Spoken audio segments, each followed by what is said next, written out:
Is that an Acadian flycatcher? No, it's just a tufted titmouse. A downy woodpecker. Oh, nope, just a red-winged blackbird. I think I need a better way to figure out what birds I'm looking at. There's something that happens when you turn 50. Suddenly you care about birds. You look outside the window, you get a bird feeder, and then you get another bird feeder, and you've got birds all over. And you go out to do an errand, you look up and you're like, look, there's an osprey or there's a Cooper's hawk. And it's just really weird. So bird feeders are the solution to seeing birds at home, but they're great and all, but you have to sit at your window all day long just to watch them to see if any new birds come by. You're basically buying bird feed to feed those birds, not just, take a look at them. So the answer is a smart bird feeder like the Kiwibit Bird Feeder 2 that's here right behind me. Not only does the Kiwibit Bird Feeder 2 record birds, it analyzes them as well, and you can even get a message from them when a new type of bird shows up, or when any bird shows up, which is a lot of messages. I'm David, and on this channel I give you honest, real-world reviews, even for things like this, which is a sponsored video. I only do sponsored videos for products I've tested, products where I'm allowed to give my honest opinion, and that I would buy with my own money. And now this is a permanent addition to my bird watching addiction. I've tested systems before that are 1080p and they look like they're a 720p, and I've tested systems that were 720p that look like the video came from a flip phone. But the Kiwibit makes a lot of difference. It also solves the problem that a lot of the bird feeders that I've tested just are not good at recognizing birds. They'll trigger all the time. If a car goes by in the background, it'll tell you it's a bird, and they don't even know what kind of bird it is. That problem is solved with this bird feeder because it has AI. So it doesn't misidentify birds constantly. It doesn't just record things like cars going down the street anymore. And the maintenance on them were pretty bad too. They had batteries that die, they had feeders that need constant attention, the Wi-Fi signal would drop, stuff like that. First of all, the setup could not be easier. It took like 8 minutes. It just mostly was unpacking the box. Everything either snaps together or plugs in. The lid has got a solar panel on the top of it, and it just plugs in over USB-C and keeps the battery recharged. You can hang this thing up a couple of different ways. You can mount it to your wall or a pole like I have here. There's a strap that you can strap it onto a tree, and there's a mount for a pole. And I figured at first I'd do the pole because squirrels have a harder time climbing up poles, but take a look at this. This was the very first video that came off of my feed, and tell me what kind of bird you think this is. If you guessed that was the long-tongued deer bird, you are correct. The deer just walked up, stuck its tongue in, and had lunch. So I ended up just putting on this post here with the attached bracket that came with it. And this over here, oh, hi, beautiful. Did you guys know that there was a red-winged blackbird behind me? Hi, sweetheart. Do you want some? Oh, there you go, honey. That was cool.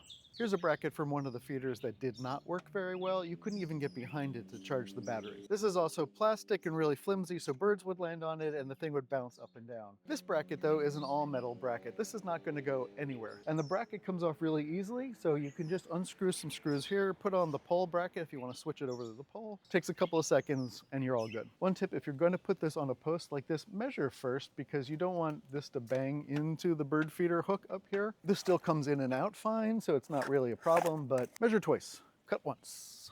I should have put that a little bit lower down. Since the solar panel is part of the roof, there is no secondary solar panel you have to hang up like some of the other bird feeder systems use. One thing you do have to do is charge the battery all the way before you put it outside for the first time. There is not enough juice when it comes new out of the box to keep it going with the solar panels unless it's directly in the sun. And I find that birds don't like to be directly in the sun. So charge it up first. And there's a removable battery pack. You can pull it out. You can charge it inside without bringing the whole feeder in. And then just place the feeder somewhere sunny and clear all day long. Yo, chipmunk, how are you? Hey, cutie. Oh, I love the chipmunks. Obviously, being an all-plastic design, it's waterproof. But one of the cool things about it is that the roof comes up over the seed tray, so if it rains and there's food in the tray, you don't have to worry about the food getting wet. The feeder has 2 seed compartments, one of them on each side with a small plastic tab at the bottom that keeps the seeds in, and that's why this is full of seeds right now and there's nothing in the tray. On the back here are these little pull tabs. You pull on them and the seed starts to come out, and then you flip the tabs up so they don't get banged into when you're taking the feeder out. So now I've got both of those open. You drop that in there, you close the lid, you pull out the little tabs, and your birdies are good to eat. No, your birdies are good to have food. Right. The hopper is removable for cleaning, which is great because over time a lot of these hoppers will start to build up seeds in there, and if there's any moisture that gets in, you can just take this out and spray it under a hose so the seeds don't get like all gross. With a Kiwibit Bird Feeder 2, you can actually tell what the birds are and you can enjoy looking at them on your phone.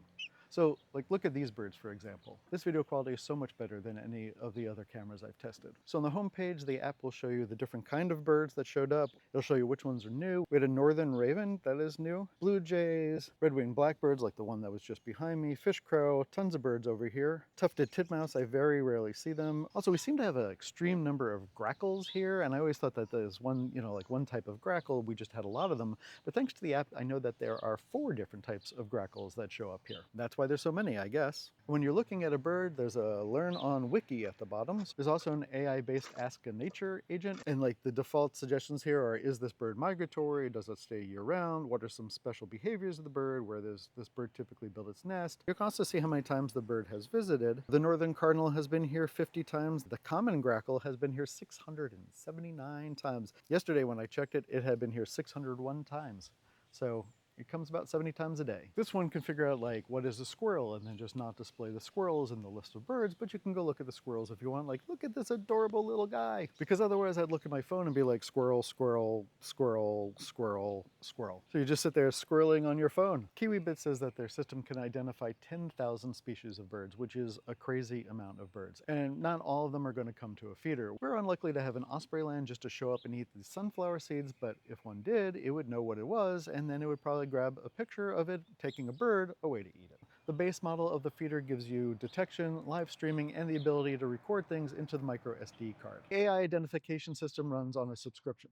There's also a lifetime subscription kit which permanently unlocks all of the AI features and includes 60 days of cloud storage. The Bird Feeder 2, the one that needs a subscription, is normally $270, although you can often find them on sale. The model that comes with lifetime AI is $320, which is a $50 difference, so really that's the one that I would probably go for. If you really want one of the feeders at a lower price, look for things like Father's Day or Prime Day or Memorial Day sales. You'll probably find a really great deal on them.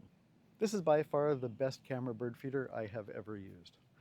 So when I first got this to test, I did not think that it was going to be a lot better than just sitting inside my kitchen and looking out the window because of my experience with all the other ones, but I am wrong. So do you have a regular bird feeder and you're looking for one with a camera? Do you have a camera one but it's kind of awful? Or are you just getting into birds for the first time and you want to know what's on your property? And if that's the case, happy 50th birthday! Let me know in the comments below.